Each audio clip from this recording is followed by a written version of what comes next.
Oi gente, tudo bem? Vamos aqui fazer uma partilha hoje pela manhã nas minhas conversas com o Senhor. Dois trechos da palavra vieram muito forte ao meu coração, sendo um deles que está no livro de Josué, onde o Senhor diz: acaso não fui eu que te ordenei, seja forte e corajoso, onde o Senhor dá essa ordem a Josué para que ele não tema as situações, os inimigos. E outro trecho é um trecho de um salmo de súplica que tem de piedade de mim, ó Senhor, misericórdia, da imensidão de vosso amor, purificai-me. E tem um pedido dentro desse salmo que é: dai-me de novo um espírito decidido. A gente tem duas possibilidades: enfrentar as situações de frente ou buscar refúgios para poder correr, se esconder daquilo que nos aflige, das situações das quais muitas vezes nós não temos controle. E aí, quando o Senhor me dava essa noção desses dois ensinamentos da Sagrada Escritura, eu pensava no meu coração sobre tantas vezes as pessoas procuram refúgio, em situações, em várias coisas que possam fazer para poder esquecer daquilo que está afligindo o seu coração, das coisas as quais ele precisa resolver, mas não tem controle e não está acontecendo da forma que nós desejássemos que acontecesse. Mas a ordem que o Senhor nos dá é muito clara. Estar com o Senhor é para sermos fortes e corajosos. E ser forte e corajoso não significa que a gente não vai chorar, que a gente não vai se angustiar, mas que a gente vai viver um dia de cada vez, tendo Deus em todos eles e confiando sempre na misericórdia, providência e amor do Pai. Se a gente escolhe o outro lado, por vezes a gente comete exageros, por vezes a gente busca refúgios que não são nem tão próprios do nosso dia a dia ou que não fazem parte dos nossos costumes ou da nossa própria conduta. E fazendo menção a isso, nessa reflexão, enquanto eu conversava com o Senhor pela manhã, falando sobre o carnaval ele tem a sua origem na Grécia e ele era exatamente festejos e cultos a deuses pela fecundidade do solo e pela produção. Lá em Roma também se faziam festejos e prestava-se culto ao deus do vinho, chamado Baco. E as pessoas faziam festas, comemorações, celebrações nesses cultos a deuses. E dentre essas celebrações se haviam muitos exageros esses movidos pela bebedeira, pela embriaguez em si, pela libertinagem, pela uma vida de sexualidade desregrada. O que realmente importava era satisfazer os desejos da carne. E aí, quando vêm os primeiros cristãos, em Roma mesmo, eles então, movidos pelos mandamentos, direcionados pelo Espírito Santo de Deus, eles rompem com todas essas formas de exagero.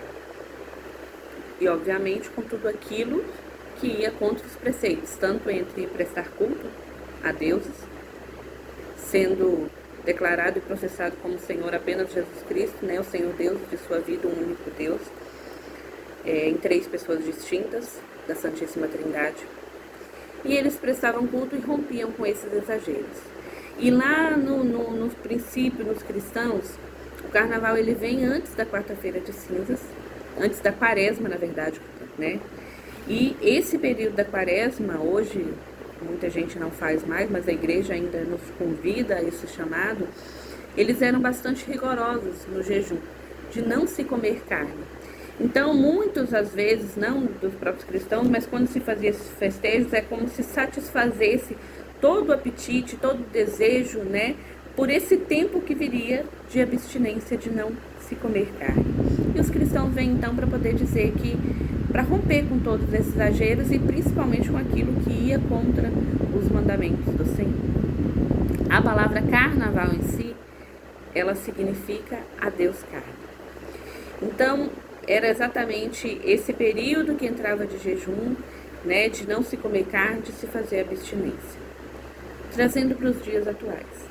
A igreja continua nos convidando, né, hoje às quartas-feiras e sextas-feiras, né, a abstinência de carne.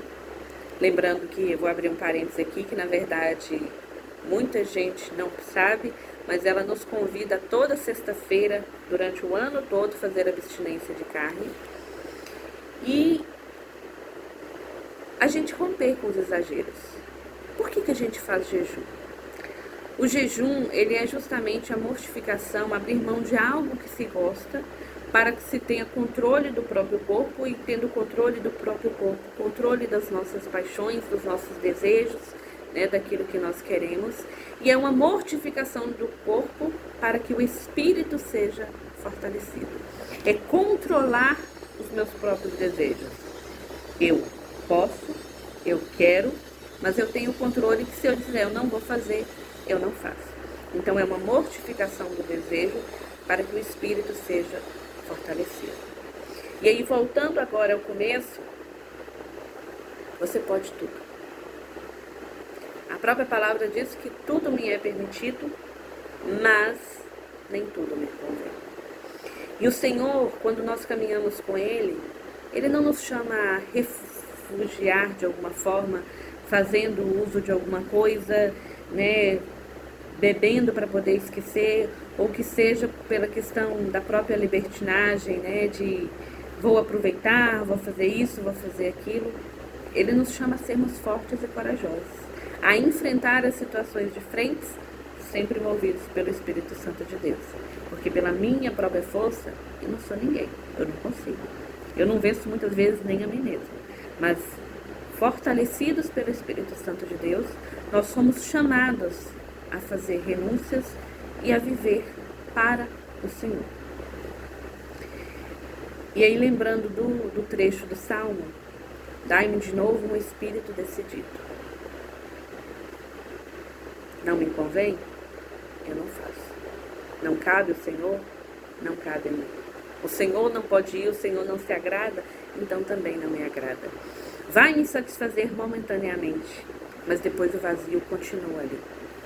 Em contrapartida, seguindo os mandamentos, obedecendo a palavra do Senhor, mesmo que angustiados, mesmo que chorando, mesmo que ainda muitas vezes não vencendo todas as situações, mas a gente segue adiante. A gente não se refugia, a gente não se esconde, a gente permanece. E a gente vai vivendo um dia de cada vez e Deus em todos eles. Então, meu irmão, eu não sei o que você fez até aqui, eu não sei como você chegou até o dia de hoje, eu não sei como está a sua conduta de vida, como é, mas o meu convite é nos voltarmos para a palavra do Senhor.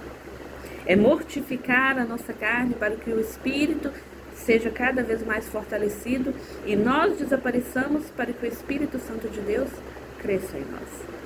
E que eu, miserável, pecadora, desapareça para aquele que é santo ressoar em todos os meus sentidos, habitar em mim, e que antes de chegar a Diana, que é pecadora, que chegue o Senhor até o meu próximo.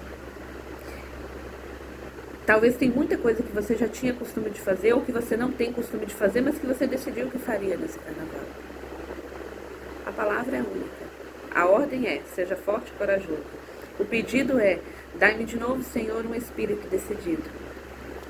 E a palavra para mover tudo isso, santidade. Barra decisão. Porque você é livre e você escolhe. O próprio Deus soberano, Ele não te obriga a nada, mas Ele nos faz um convite. Ele nos dá algumas ordens e nos faz um convite. A vivência da santidade.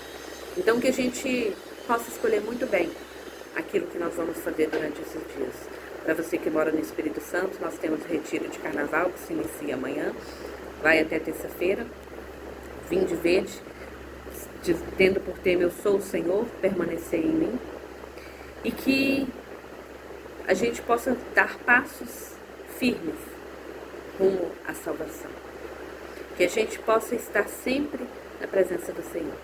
Não é fazer tudo que não me convém durante esses dias de carnaval para na quarta-feira ir lá buscar a missa, ter sobre a fronte as cinzas e tudo dá certo. É escolher desde já romper com o pecado e viver para nosso Senhor Jesus Cristo. Que Deus abençoe.